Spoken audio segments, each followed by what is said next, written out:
Olá, boa noite. Bem-vindos ao Girassol Jornal, no dia em que o país ouviu do Presidente da República a mensagem sobre o Estado da Nação, um assunto em destaque nesta edição, mas começamos por falar de produção e olhar para a jornada de trabalho do embaixador da Argentina, que esteve na Huila e foi uma jornada de pesquisa de áreas de investimento. E o setor agrícola parece que esteve em primeiro lugar. A Argentina promete apoiar o nosso país no desafio de garantir a autossuficiência alimentar. A Argentina pretende apoiar o setor agrícola do país para garantir o aumento da produção alimentar. Segundo o embaixador argentino, que falava esta segunda-feira no Lubango, o seu país vai disponibilizar o uso por parte de técnicos angolanos de biotecnologia e também professores para a formação de quadros angolanos, visando a autossuficiência alimentar e aumentar as exportações. Vamos tentar fazer uma parceria para trazer todas as empresas que produzem biotecnologia aplicada no sector agropecuário. Por quê? Porque a produção é muito maior quando é usada através da biotecnologia. O sistema antigo de só colocar a semente e aguardar a chuva chegar para ter uma boa colheita, isso já não existe mais. Agora tem que usar biotecnologia para ter produções que consigam alimentar uma população crescente como temos no mundo atual. Queremos também fazer parcerias para trazer professores e para criar carreiras do sector agropecuário que sejam aplicadas à geografia de cada província do país. A Argentina pretende igualmente apoiar o setor do turismo no país para a atração de mais visitantes. Também temos que formar pessoas que possam receber e atender o turista do jeito que o turista internacional está à espera de ter um atendimento ao chegar ao país. Turismo internacional é outra coisa, tem outras expectativas e precisa de profissionais que saibam como lidar com esse tipo de pessoal. Como sabem, a província da Huila oferece um potencial enorme, quer seja no ramo da agroindústria, e a Argentina também tem uma larga experiência neste domínio. Portanto, o que nós estamos a fazer efetivamente enquanto governo provincial da Huila é fortalecer parceria para então um aumento daquilo que é a nossa capacidade e o nosso potencial, quer seja agrícola, da pecuária e também nos mais variados domínios. Portanto, a Argentina para nós é um aliado forte para então alavancarmos os diversos setores. Em destaque nesta edição, o essencial que marcou a mensagem do Presidente da República sobre o Estado da Nação e reações, claro, e ainda olhamos para roubos e assaltos na maior centralidade do país. Também hoje você vai acompanhar aqui casos de malária e acidentes de viação voltam a agitar os bancos de urgência dos principais hospitais de Luanda. E Colibengo, autoridades tradicionais ouvidas sobre a realidade no município e preocupações do momento. Exploração e dinamização do corredor de Lobito. O Ministro dos Transportes garante avanços no plano. Diplomacia económica, chefe de Estado volta a sublinhar necessidade de aposta na atração de investimento estrangeiro. Fora de portas, desenvolvimentos sobre o conflito entre Israel e o Hamas.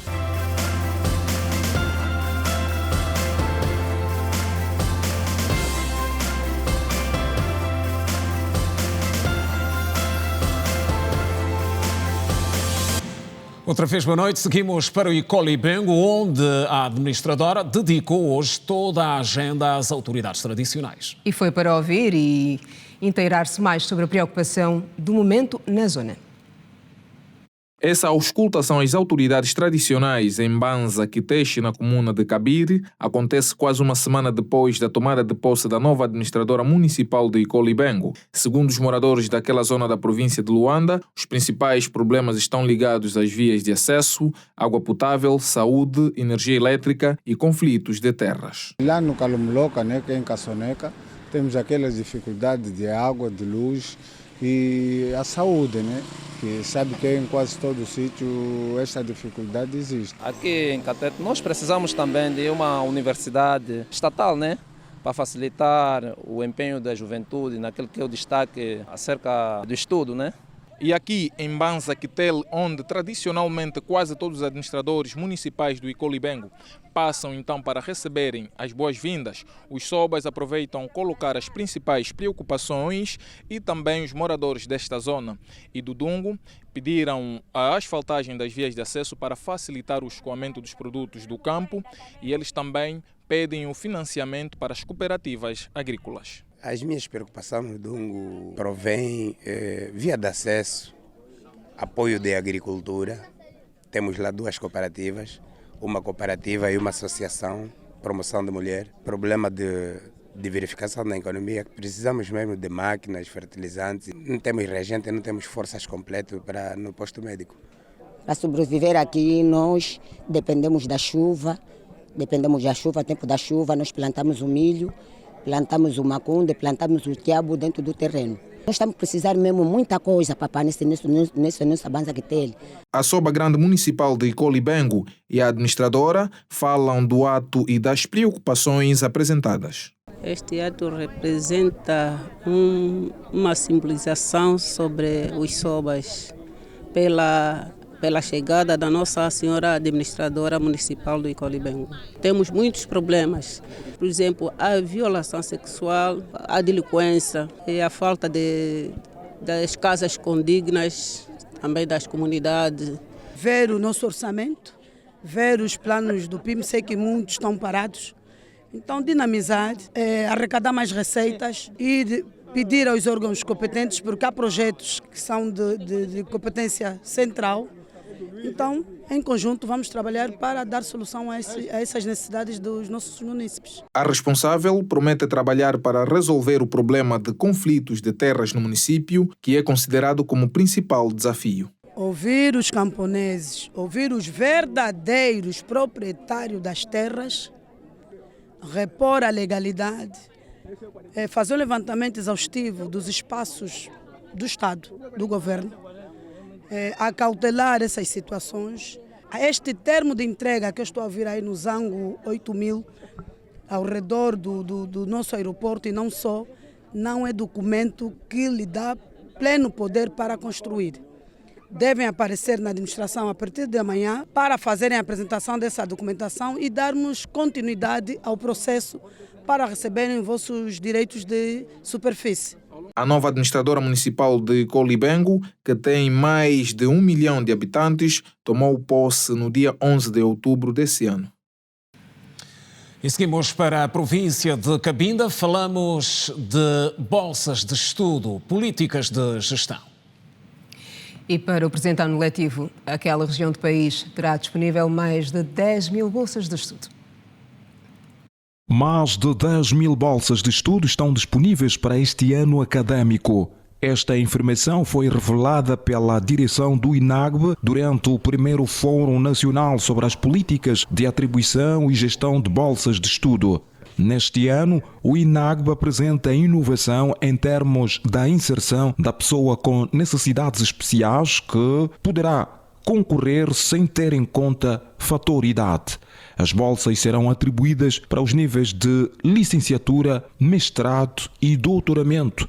Poderão ser internas ou externas. Os estudantes que participam deste fórum consideram uma grande oportunidade para esclarecimentos de várias dúvidas que surgem em termos de atribuição de bolsas de estudo. Há possibilidade de me candidatar este ano. Vou primeiro beber um pouco do conhecimento do que está a ser abordado aqui. Depois, com mais calma, poderei tomar uma decisão se me candidato este ano ou espero uma outra oportunidade. Durante a minha estadia como bolseiro na Federação Russa, sempre procurei ser um estudante destacado, porque eu sabia da oportunidade que me foi dada na altura e que precisava aproveitá-la, porque eu acredito, eu tenho dito sempre que para nós, os filhos de camponeses, não existe um plano B, existe sempre um único plano que é vencer. O responsável da Associação dos Estudantes em Cabinda disse que as preocupações que se levantam em termos de atrasos nos pagamentos das bolsas e a questão de oportunidades para se ter acesso estão a merecer análise da parte da organização. Para a nossa organização é bem-vinda essa mensagem, essa informação, porque é preciso que os estudantes tenham a noção, basicamente, como é que é feita esta seleção e como também quais são os requisitos que os estudantes devem ter em conta no processo da adesão para a bolsa de estudos interna, nesse caso. Milton Chivela, diretor do INAGB, assegurou que a instituição vai continuar a trabalhar no sentido de criar maiores abertura para que mais estudantes tenham oportunidade de apoios enquanto se formam. Há um projeto denominado UNAO, que é financiado pela União Europeia, que vai financiar bolsas de estudo para 18 cursos a nível de mestrado, especialidade e doutoramento em instituições específicas, e estes poderão também ter acesso a um número que pode crescer até 300 em termos de bolsas. Implica que bolsas a nível de pós-graduação para o ano académico 2023-2024 poderá chegar até 800 em termos de números. E avançamos com o destaque do dia, a mensagem sobre o Estado da Nação. O Presidente da República falou ao país e prestigiou a abertura do novo ano parlamentar. Uma mensagem que resume o quadro atual do país nos mais variados setores da vida política, económica, social e desportiva. O chefe de Estado garantiu que a situação de defesa e segurança pública no país é estável. O titular do Poder Executivo reiterou que o juramento feito há um ano, a quando do seu empossamento ao cargo de Presidente da República, continua válido. Para João Lourenço, o juramento feito será honrado até o dia que terminar o seu segundo mandato. Esta posição foi reiterada durante a habitual mensagem sobre o Estado da Nação, proferida esta segunda-feira na Assembleia Nacional, no quadro da abertura do ano parlamentar 2023-2024. Jurei por minha honra desempenhar com toda a dedicação as minhas funções, cumprir e fazer cumprir a Constituição e as leis, defender a independência, a soberania, a unidade da nação e a integridade territorial e defender a paz e a democracia e promover a estabilidade, o bem-estar e o progresso social de todos os angolanos.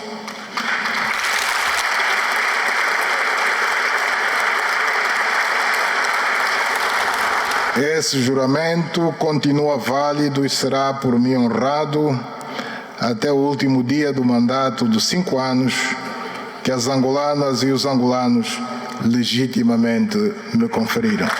Quaisquer tentativas de alguém fazer seu discurso sobre o Estado da Nação será um exercício ilegítimo de usurpação das competências que a Constituição confere apenas e exclusivamente ao chefe de Estado, que é uma entidade secular.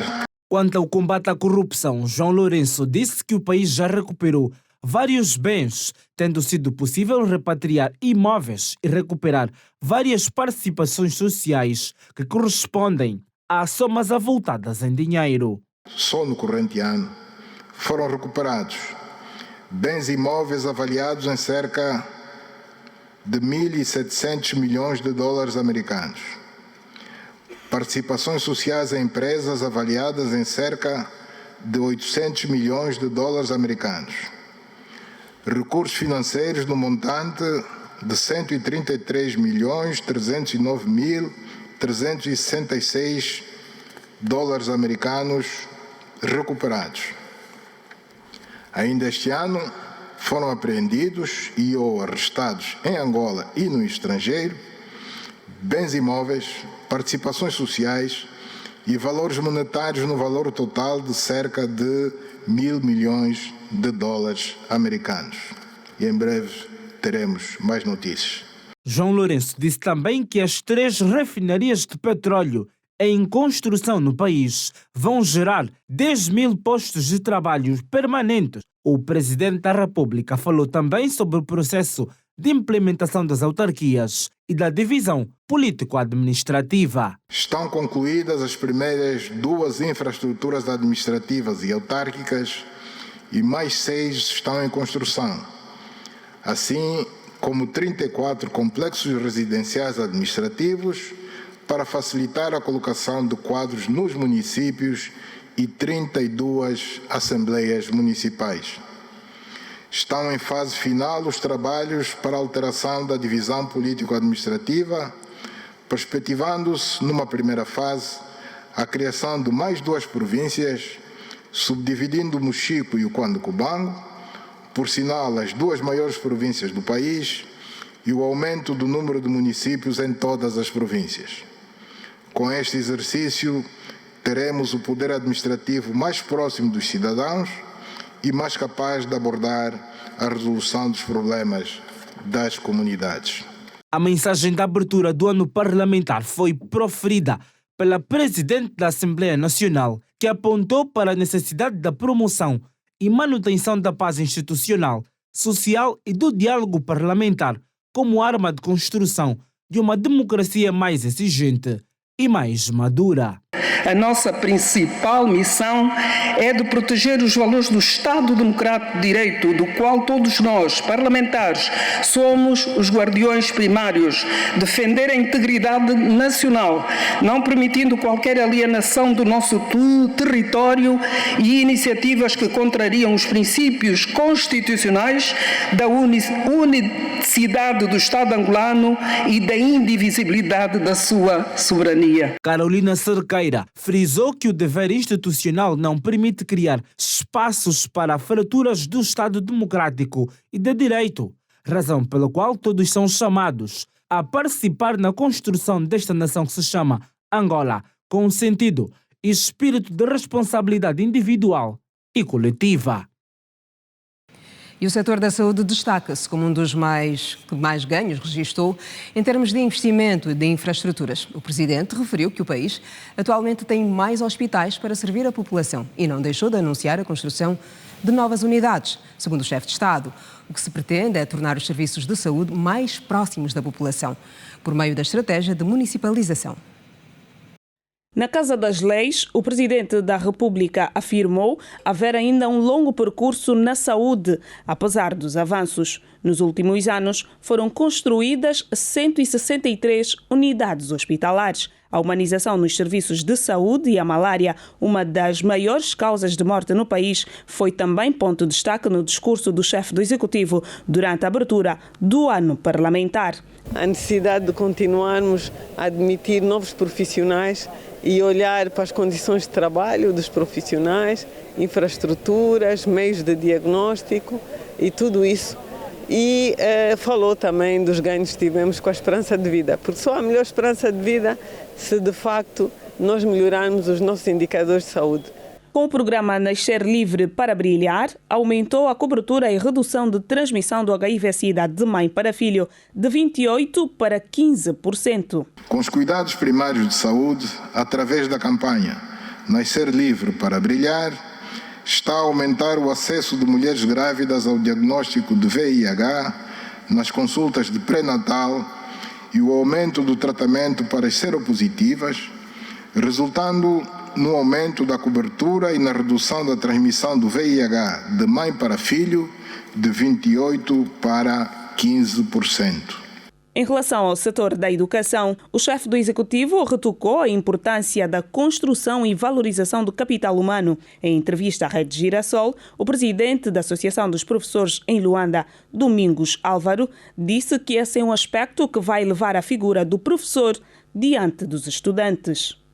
Qualquer sociedade que se preze desenvolver deve necessariamente ter em conta a aposta na formação dos professores. Isto nos conduz naquilo que é a base, naquilo que é o epicentro para a qualidade do ensino, para a qualidade daquilo que é o saber fazer, o saber ser, o saber ter, que se vai poder traduzir aos estudantes como sendo o centro, o professor. Porque apostar na investigação como professor, ter o professor como centro de toda uma formação e transformação da educação e ensino, então este é o grande caminho para o desiderato, que é a qualidade do mesmo ensino. A taxa de crescimento é, segundo o Presidente da República, um desafio para o setor da educação. Para o presente ano letivo, foram disponibilizadas mais de 1.000 novas escolas para atender cerca de 9 milhões de alunos no ensino geral.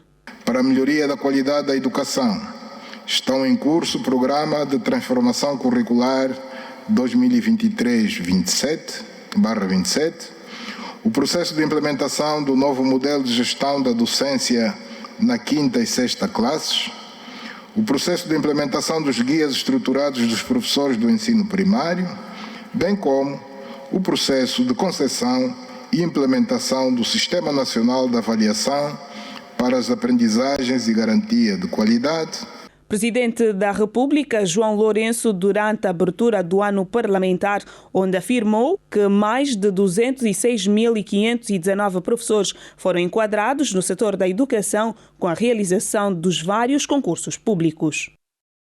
E para a vida económica do país, a mensagem de boa nova do chefe de Estado passa pelo anúncio da redução do IVA para produtos de consumo amplo e equipamentos industriais. O presidente João Lourenço reiterou a necessidade de aposta contínua na produção interna para o aumento das exportações, a aceleração da diversificação da economia.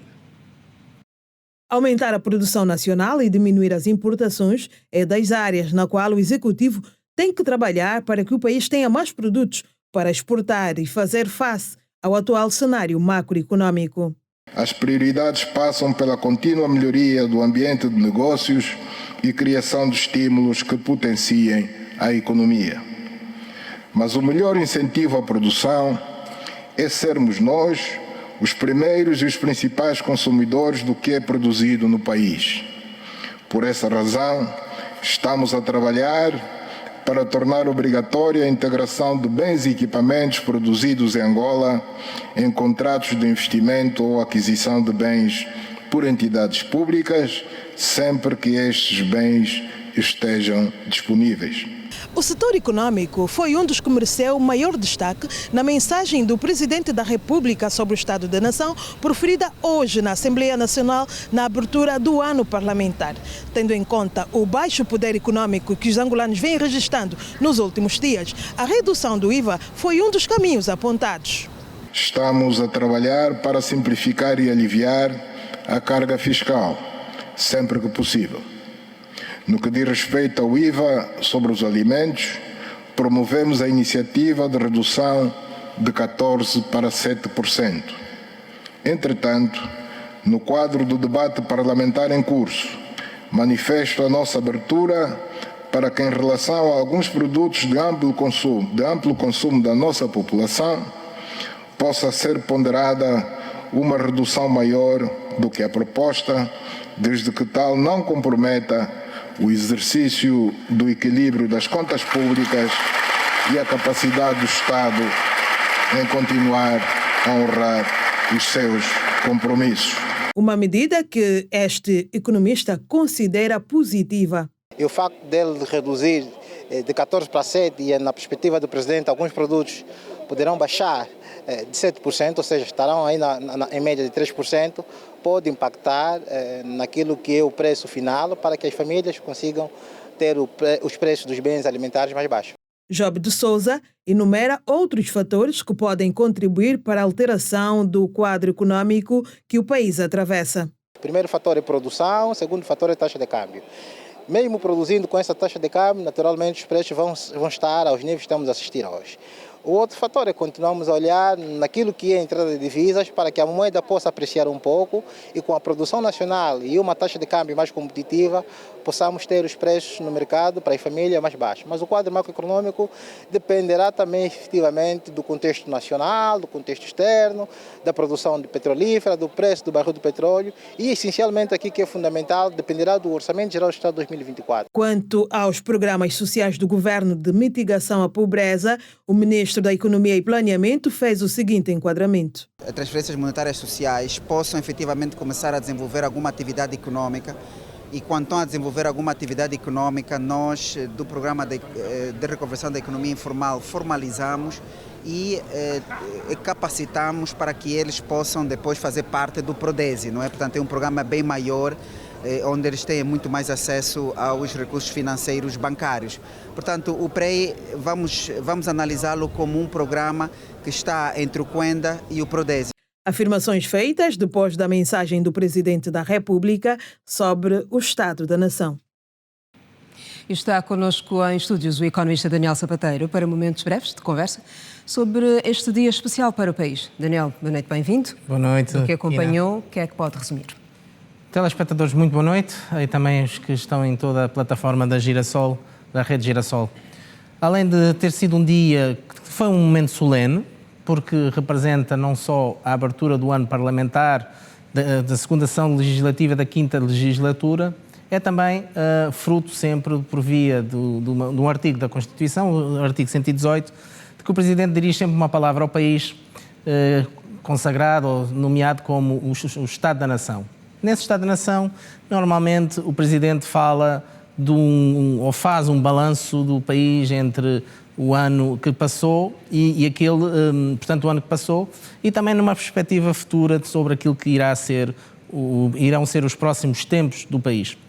E naquilo que diz respeito a este discurso, que é sempre um momento alto, dizer o seguinte: o Presidente elencou um conjunto de atos governativos, nomeadamente na economia e nas finanças, nomeadamente falando dos bons resultados das finanças públicas, portanto um superávit fiscal que levou a que, por exemplo, em 2022 e 2023 houvesse de facto condições económicas fora do comum, por conta também do preço do petróleo, e que este ano o próprio Governo teve de tomar um conjunto de medidas mais restritivas, nomeadamente por conta de paragem das petrolíferas para manutenção, que levou inclusive também a uma situação de necessidade de aumento do preço da gasolina, e também a questão do início do pagamento de dívida pública externa.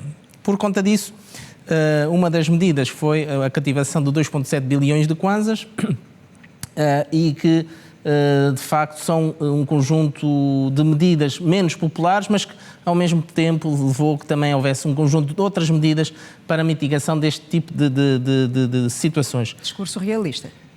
E há aqui uma frase que eu gostaria, Kina, nas 154 páginas que compõem o discurso, que foram de 2 horas e 15 minutos, há aqui uma frase que eu gostaria de sublinhar e que deve ficar, a meu ver, nos ouvidos de todos os cidadãos angolanos.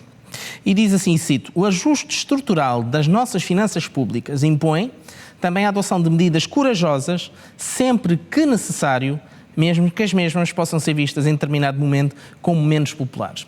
A cativação de despesa é uma questão menos popular, o aumento dos combustíveis é também uma medida menos popular e ele deixa em aberto, a meu ver, a questão do contínuo aumento dos preços dos combustíveis, numa lógica mais que provável de que ser mais espaçado e os aumentos serem em menor dimensão, como em contraposto com aquilo que aconteceu, de 160 para 300 kwanzas, mas que é para continuar e aproximar o preço da gasolina em kwanzas à indexação de $1. Em miúdos, as medidas impopulares são necessárias.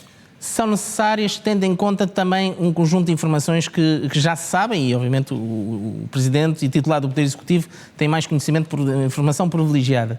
É que nos próximos tempos, os próximos anos, vão ser marcados por um aumento da carga ou das prestações de capital e juros aos nossos credores.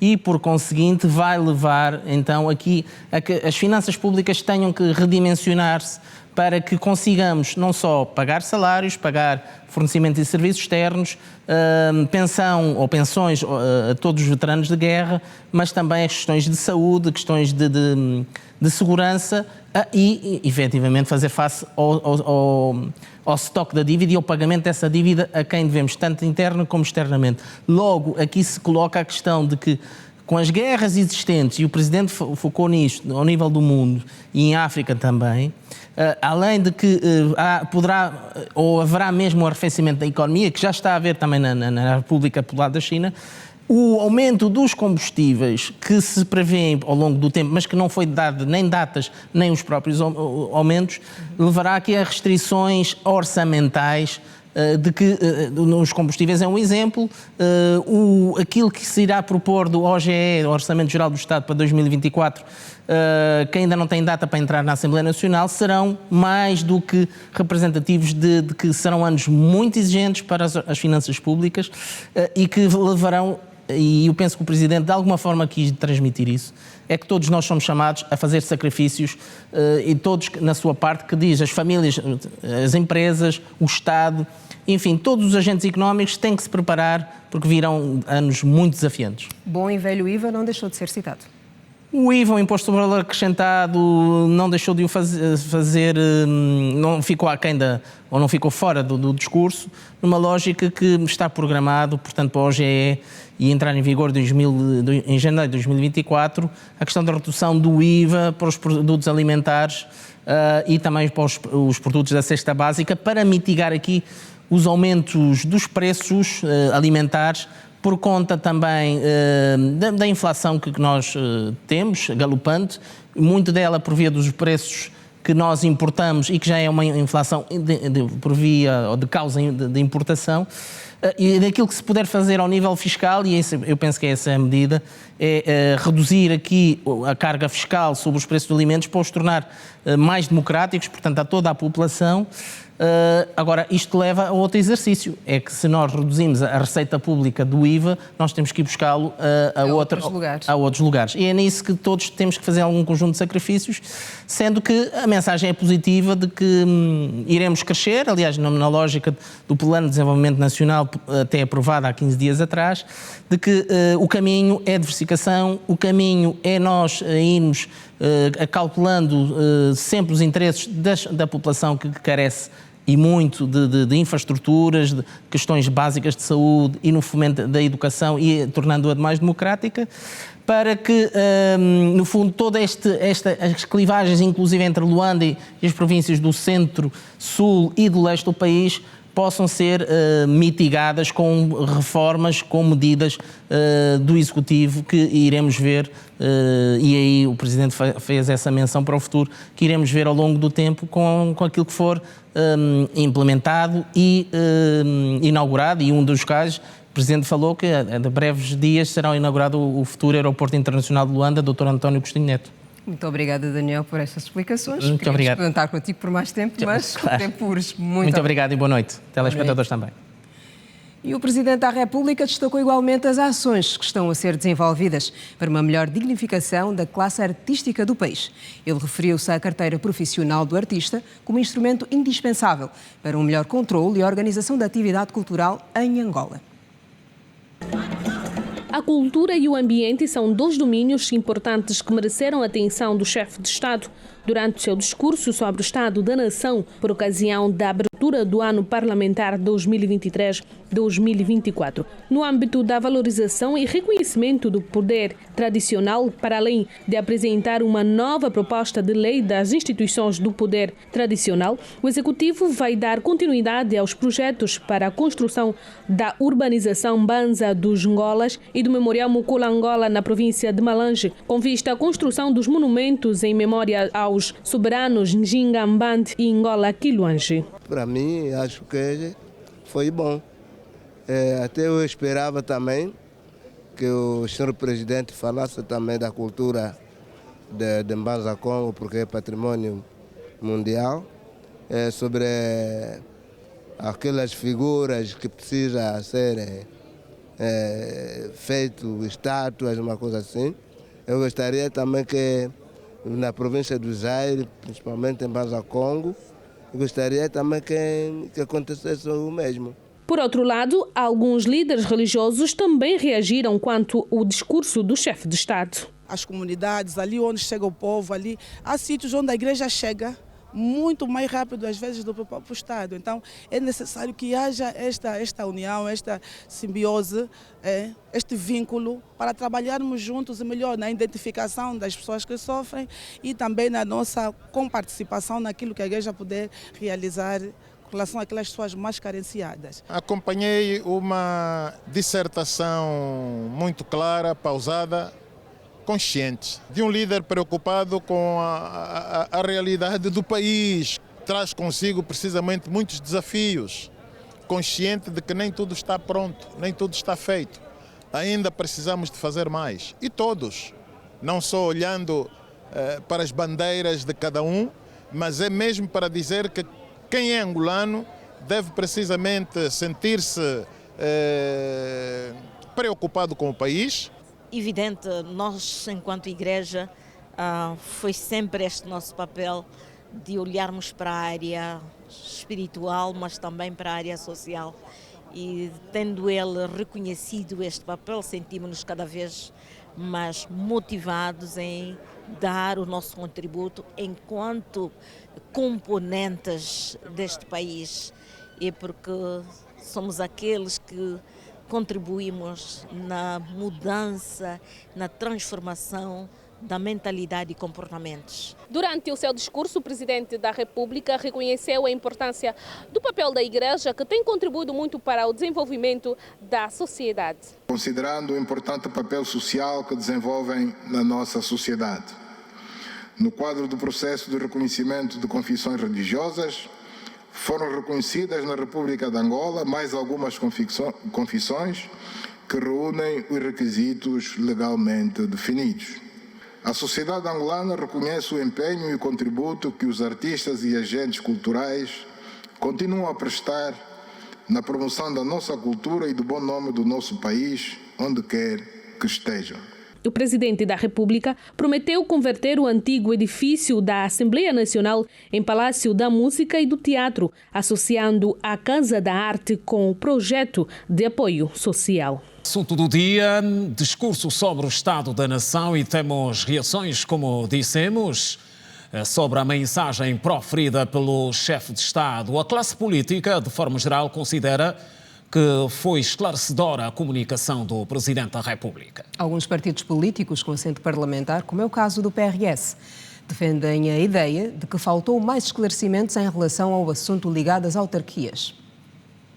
O Presidente da República reiterou esta segunda-feira o compromisso na institucionalização do poder autárquico nos moldes em que vier a ser negociado pelos deputados da Assembleia Nacional. Esta abertura do chefe de Estado mereceu comentários de docentes universitários e deputados da Assembleia Nacional.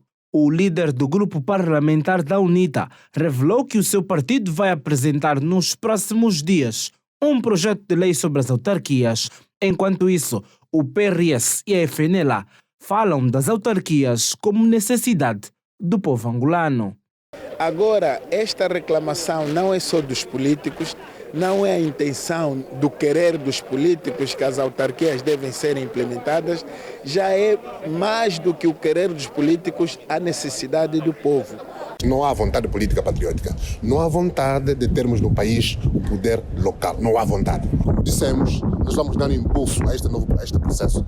O grupo parlamentar da UNITA vai apresentar um projeto próprio para dinamizarmos esse processo. Portanto, queremos só dizer que nós vamos cumprir o compromisso que nós fizemos. Vamos remeter à Assembleia Nacional um projeto de lei.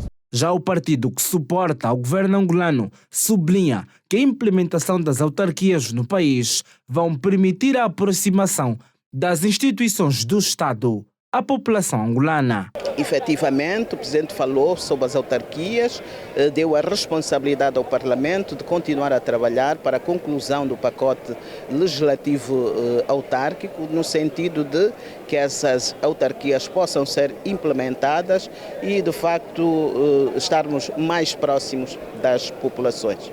Ainda do ponto de vista político, o Executivo vai construir um monumento para homenagear as vítimas dos conflitos políticos, uma posição que, na visão do MPLA, representa o interesse do Presidente da República em continuar a reconciliar os angolanos. O Presidente da República, ao pedir desculpas à nação e a colocar um acento tónico à reconciliação nacional, mostrou de facto que Angola é um país de paz e que nós devemos continuar a consolidar esta paz para que essa paz possa trazer desenvolvimento para os angolanos. A paz é, de facto, a condição sine qua non para o desenvolvimento de qualquer país e devemos continuar a consolidar a paz, a cimentar os laços da reconciliação nacional e trabalhar, de facto, para responder aos anseios e aspirações dos angolanos. Outro assunto que mereceu destaque na intervenção do Presidente da República foi sobre a réplica do discurso sobre o Estado da Nação. Deve-se evitar que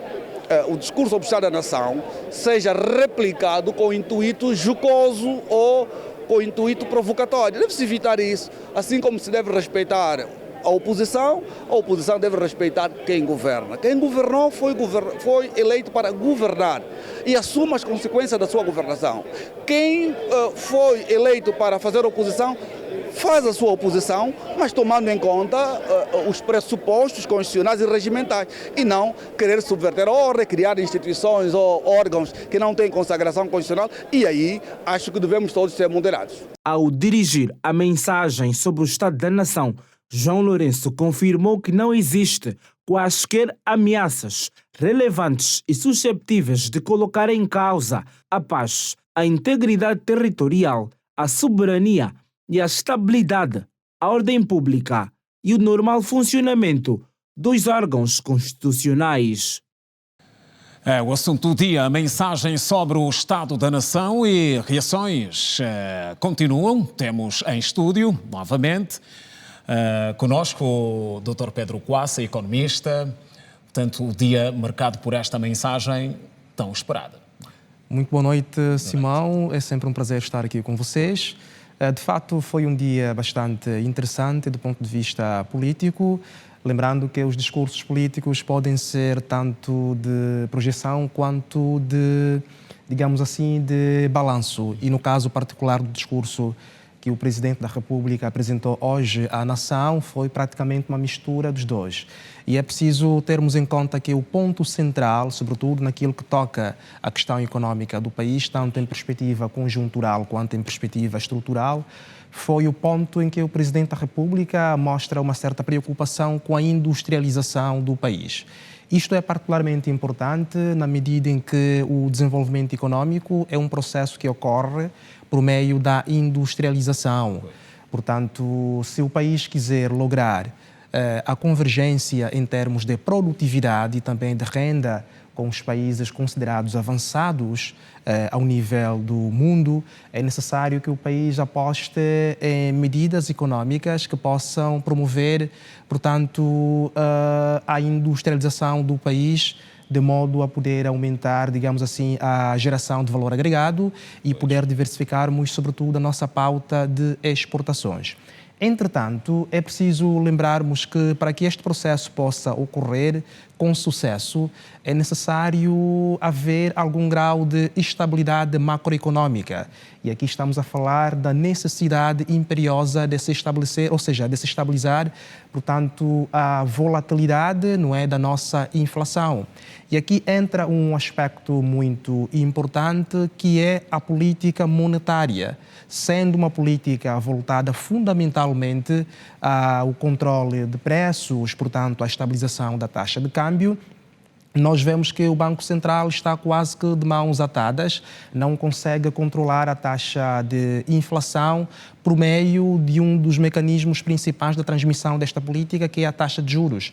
Para entender de que maneira isto ocorre, é necessário primeiro sabermos como é que a taxa de juros, portanto, afeta o nível de preços.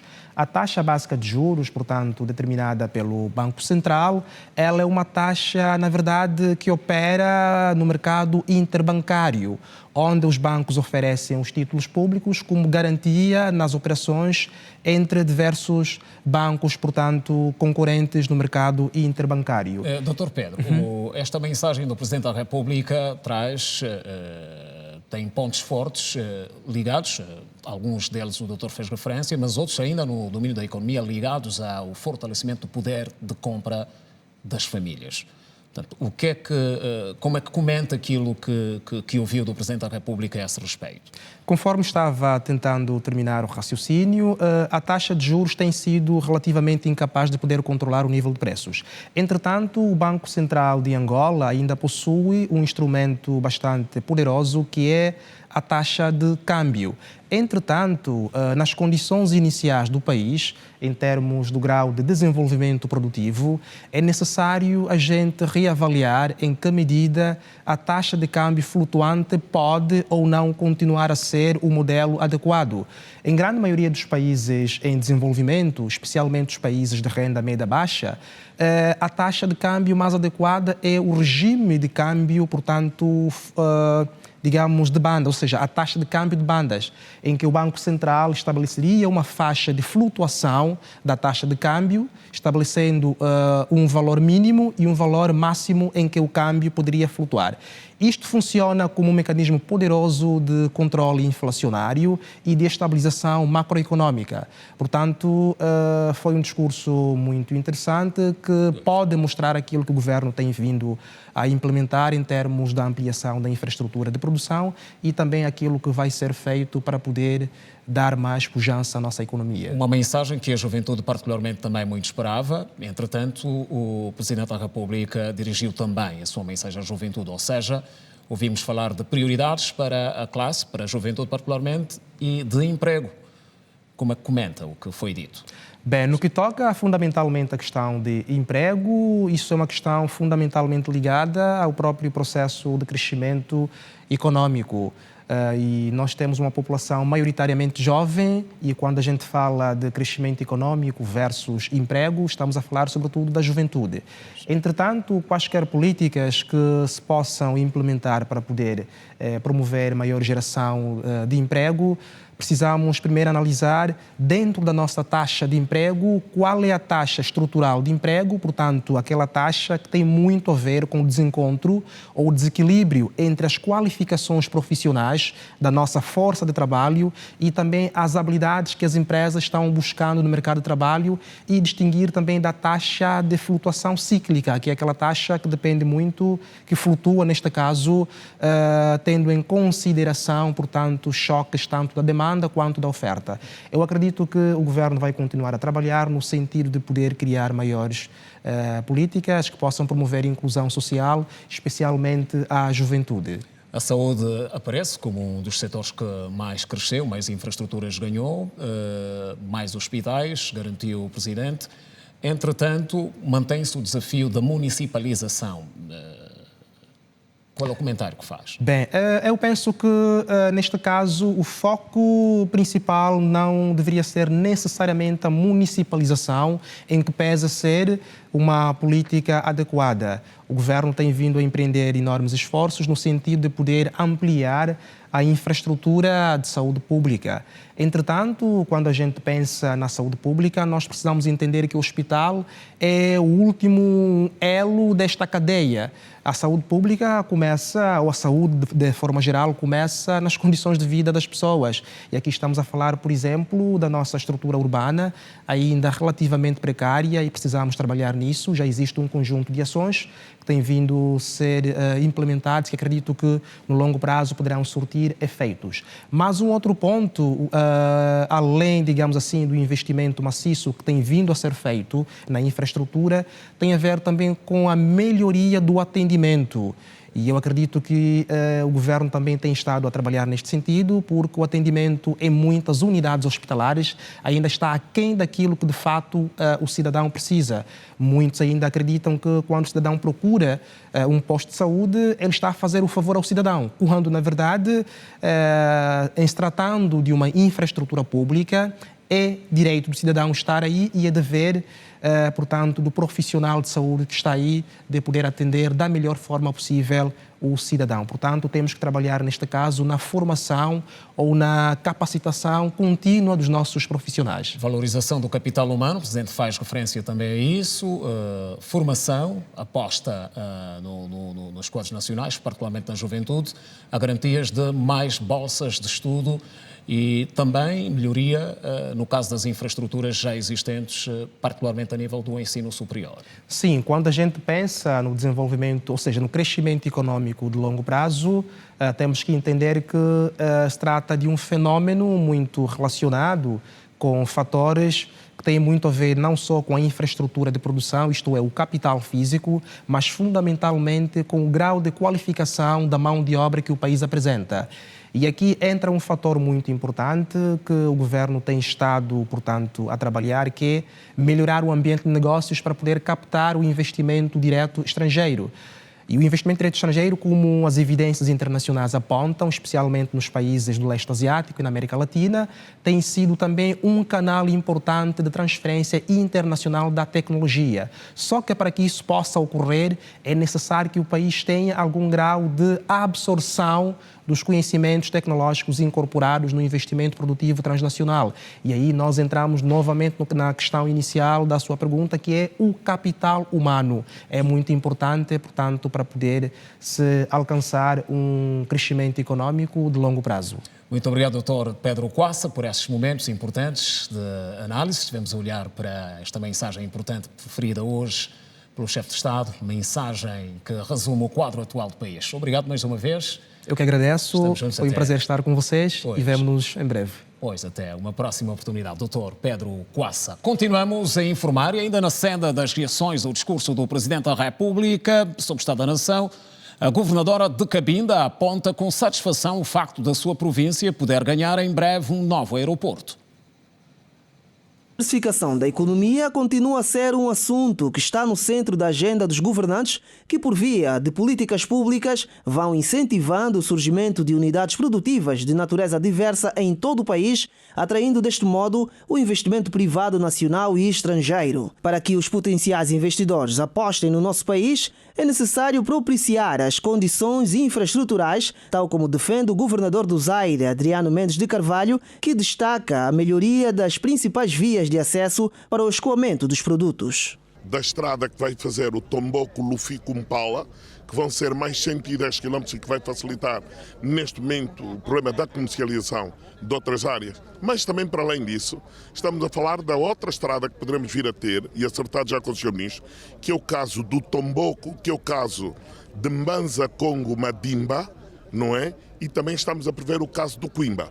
Em muitos desses casos ainda não será o asfalto conforme a gente está a prever, mas há que melhorar consideravelmente nestas estradas que nós estamos a pensar que vai facilitar em grande escala. O setor social continua a merecer a atenção do Executivo com diversos programas para o benefício da população. Ao proferir o discurso de abertura sobre o Estado da Nação, o chefe de Estado disse que o novo sistema de abastecimento de água do Bita prevê beneficiar 7 milhões de habitantes. Ouvimos durante o discurso do Estado da Nação 2 grandes projetos de captação e tratamento de água, o Quilonga e o Bita. Estes 2 projetos vão representar mais de 7 milhões de novos consumidores do serviço de água na província de Luanda. Será efetivamente um grande marco, tendo em conta as dificuldades que ainda existem no acesso à água potável na província de Luanda. É verdade que existem outros projetos que estão a ser ainda desenvolvidos nesse segmento, como a melhoria da rede de distribuição de água na província em várias localidades, e acreditamos que com estes projetos no domínio das águas estaremos a dar um grande contributo à resolução dos problemas da água na província. E em Cabinda, nesta altura, já decorrem as obras para a construção do aeroporto internacional. Portanto, foi lançada a pedra para a construção do aeroporto internacional de Cabinda.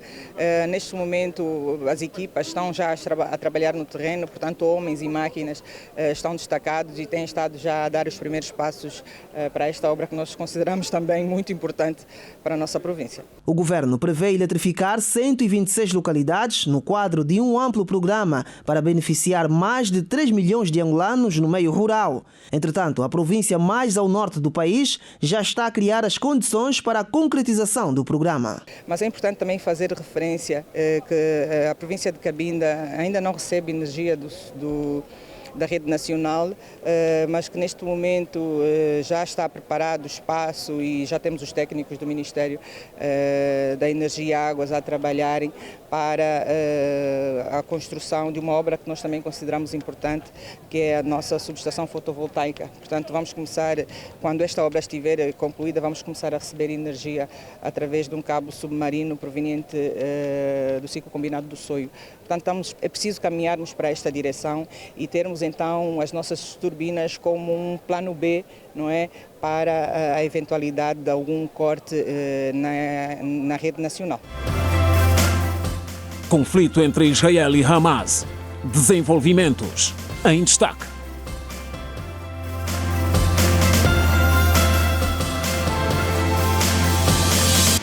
Mais à frente, agora olhamos para a agenda diplomática do país, que esteve também em destaque na comunicação feita hoje pelo chefe de Estado. Neste domínio, o presidente João Lourenço sublinhou o trabalho que tem sido feito para a atração de investimento externo. Em aposta, de acordo com o Presidente da República, vai continuar e nela são vistas com grande importância a relação com países vizinhos a nível de África. O presidente da República condenou o ataque do Hamas a Israel, defendendo que o Estado israelita tem o direito de se defender e proteger a vida dos seus cidadãos e que esse mesmo direito tem igualmente o povo palestino, que vive há décadas uma situação contínua de ocupação e anexação de partes do seu território. Para João Lourenço, a única saída é a criação sem hesitações do verdadeiro Estado da Palestina. Assistimos com bastante apreensão ao agravamento e escalar da tensão no Médio Oriente, desde o passado dia 7 do corrente mês, com o condenável ataque a Israel, que lamentavelmente vitimou um elevado número de civis indefesos. Embora assista a Israel o direito a se defender, a proteger a vida de seus cidadãos, a verdade é que esse mesmo direito tem igualmente o povo palestino, que vive há décadas uma situação de contínua ocupação e anexação de partes de seu território, situação inaceitável em pleno século XXI. É esta situação que perdura há anos e que agora se agravou ao extremo, deve nos recordar e conduzir para a necessidade da implementação, sem mais hesitações, das resoluções do Conselho de Segurança das Nações Unidas para a criação do verdadeiro Estado da Palestina, com as garantias de segurança e em coexistência pacífica dos dois Estados soberanos, Israel e a Palestina. Segundo o ministro das Relações Exteriores, se forem cumpridas as resoluções das Nações Unidas, é possível Israel e Palestina viverem em paz um ao lado do outro. A solução duradoura, portanto, que é a resolução do conflito israelo-palestiniano. E a posição de Angola é conhecida, portanto, a implementação das resoluções das Nações Unidas e que os dois Estados possam viver em paz um ao lado do outro. Portanto, isso é o Estado da Palestina e o Estado de Israel. O chefe da diplomacia angolana reforça a convicção de Angola sobre a urgência de se fazerem reformas necessárias no Conselho de Segurança das Nações Unidas, muitas vezes anunciadas, mas nunca concretizadas, por falta de interesse de algumas potências mundiais. Que a África tem que ter 2 membros permanentes e 5 não permanentes. Membros permanentes com o mesmo direito que os atuais permanentes, portanto com direito a veto. Essa é a posição comum africana. Portanto, é esta a posição que Sua Excelência, o Sr. Presidente, reiterou hoje, porque hoje em dia o Conselho de Segurança já não está adaptado, portanto, às circunstâncias atuais. Portanto, desde 1945 não se reformou e eu penso que continentes como o continente africano, que representam 1/3 dos membros da Assembleia Geral das Nações Unidas, já merecem ter uma representação permanente dentro do Conselho de Segurança. O chefe de Estado, João Lourenço, deixou uma crítica à incapacidade demonstrada pelo Conselho de Segurança das Nações Unidas perante a necessidade de resolução de conflitos que ameaçam a paz e a segurança internacionais. Destaques internacionais a seguir. O número de mortos na guerra entre Israel e o Hamas sobe para mais de 4.000. O assunto está em destaque no Compacto da Atualidade Internacional, que acontece agora. O resumo com Edna Firmino. Edna, boa noite. Kenny Simeão, boa noite. Boa noite. E assim que nos acompanha, igualmente boa noite. Segundo a televisão Al Jazeera, o número de mortos na guerra entre Israel e o grupo paramilitar Hamas, iniciada a 7 de outubro, chegou a 4.070. sendo mais de 2.000 palestinos e 1.400 israelitas. Os feridos somam mais de 14.000 pessoas. Diante da situação, Israel cortou o fornecimento de recursos básicos, como, por exemplo, a água para a faixa de Gaza. Entretanto, o conselheiro de Segurança Nacional da Casa Branca disse que o recurso voltou a ser disponibilizado na parte sul de Gaza. Outros destaques internacionais acompanhem a seguir.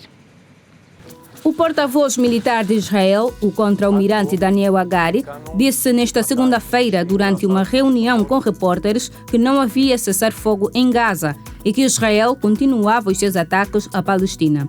Hagari acrescentou que há pelo menos 199 reféns mantidos em Gaza e 291 soldados israelitas foram mortos desde 7 de outubro.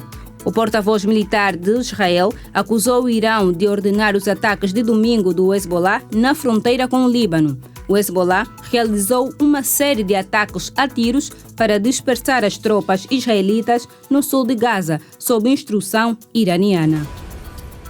O chefe da ajuda humanitária da ONU, Martin Griffiths, disse nesta segunda-feira que vai até ao Oriente Médio para apoiar as negociações sobre a entrada de ajuda na faixa de Gaza que estão bloqueadas. Estes pronunciamentos foram feitos em Genebra, onde se encontra. Griffiths disse que o seu gabinete estava em discussões profundas com Israel, Egito e outros países e pediu para não atacar infraestruturas civis. Mais de 8.500 imigrantes chegaram às Ilhas Canárias, na Espanha, na última quinzena, segundo o Ministério do Interior da Espanha, enquanto as autoridades lutam para lidar com uma onda de chegadas de imigrantes. O ministro do Interior da Espanha, Fernando Grande Marlaska, visitou a capital do arquipélago nesta segunda-feira, onde anunciou que um avião da Guarda Civil espanhola será destacado para monitorar as águas ao redor do Senegal e da Mauritânia, onde muitos imigrantes começam a sua jornada para a Europa.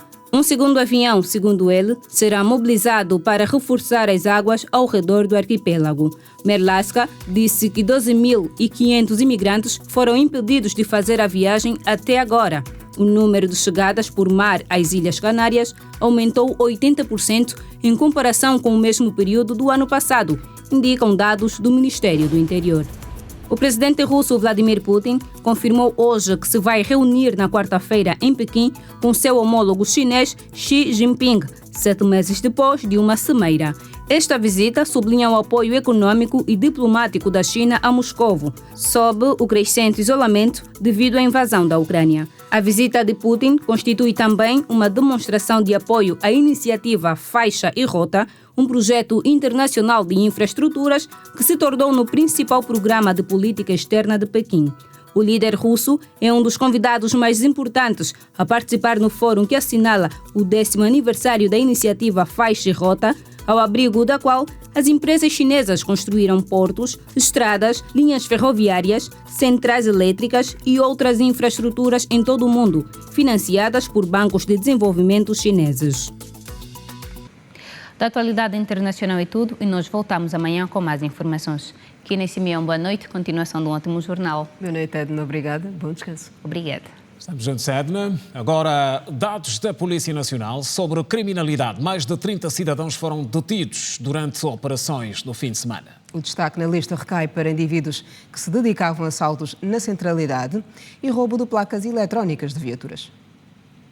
Cães, gradeamentos e portas fechadas não têm sido impedimento para o grupo de criminosos denominado Homem-Aranha. Figura mítica das telas de TV, ganha vida nos prédios da centralidade do Quilamba. Durante a reportagem, a nossa equipa testemunhou a detenção de um dos elementos do referido grupo. O porta-voz da Polícia Nacional, Superintendente Nestor Golbel, garantiu que, fruto da micro-operação Bela e Seguro, foi possível prender alguns criminosos do referido grupo. E a operação Bela e Seguro, que tem a ver com, sobretudo, o combate ao roubo a residências aqui no Quilamba, sobretudo, não é? E também o roubo de placas e a residência, nesses casos os Homens-Aranhas, foi possível prender esse indivíduo que é o Arroz Doce. O Arroz Doce é o líder, né? Dizem que é o líder aqui do grupo de meninos que, portanto, assalta as residências aqui no Quilamba. Ele escala, inclusive, até o 4º, 5º andar, sem qualquer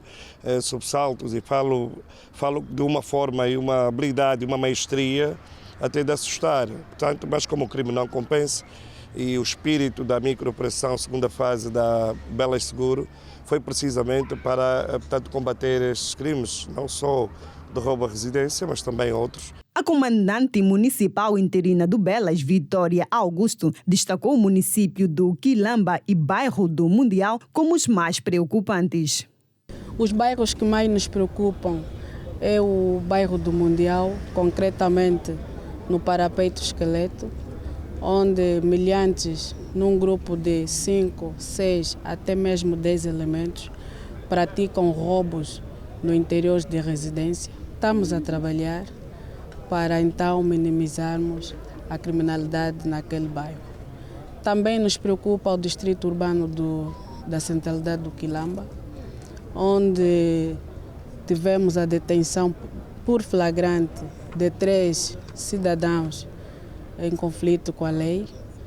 Esses são confessos de ter praticado ação criminais nos apartamentos. É importante que as pessoas tenham também o mínimo de segurança ao nível das suas residências. Estamos a falar da prevenção geral, da iluminação elétrica, estamos a falar de algumas medidas mesmo, quer nas viaturas, como as trancas, quer ao nível das próprias residências. Um dos acusados disse que entrou para o mundo do crime por influência dos amigos. Eu primeiro comecei a engraxar, depois fui conhecendo alguns amigos que roubam aqui no Quilamba. Foi o Farai que começou a me mostrar a experiência e daí comecei a me tornar um dos Homem-Aranha. No âmbito da Operação Belas Seguro, foi possível deter 31 cidadãos e vários meios foram apreendidos. Com a aproximação da quadra festiva, estão a ser preparados mais de 1.000 efetivos da Polícia Nacional para assegurar a época festiva. Resta-nos apenas agradecer pela sua companhia de sempre. Voltaremos a estar juntos amanhã à mesma hora. Boa noite e passe bem. Fique com o Scandal. Até amanhã.